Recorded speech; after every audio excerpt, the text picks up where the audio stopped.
So from working with different age groups, from like the adults to the teenagers to a little bit with the younger kids, the adults work a lot. They will get up really early, they'll go to work, and then they'll get home really, really late. And so most of the time, the children are raised by either their grandparents or Filipino maids so that they're not left unsupervised. Since most people, from what I understand, most people are forced to retire when they're 55 to make sure that there are jobs for people that are younger than them. And so they have to earn everything they can before they're 55, because after that they'll have a little stipend, but it won't be that much. And so they'll be depending on the younger generation. So they work themselves really, really hard so that they can provide for themselves when they're older.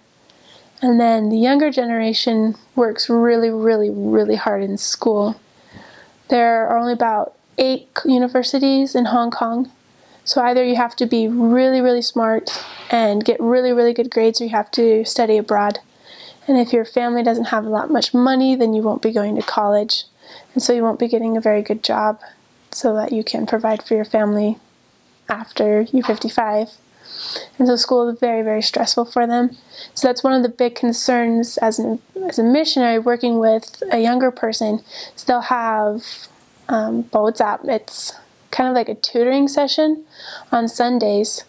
And so they might not be able to go to church because they're worried about getting good grades.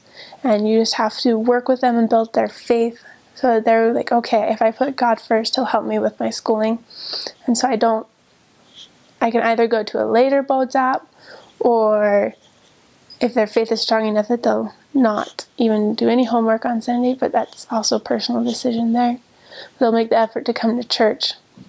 And the same with the adults, that they could find a job not on Sunday, or find a job that doesn't require them to go to work during church, because everything of their culture is very work-driven, very school-driven, very make your family proud driven, and be successful, be a contributor to society. So even from a very early age, school is very important to them.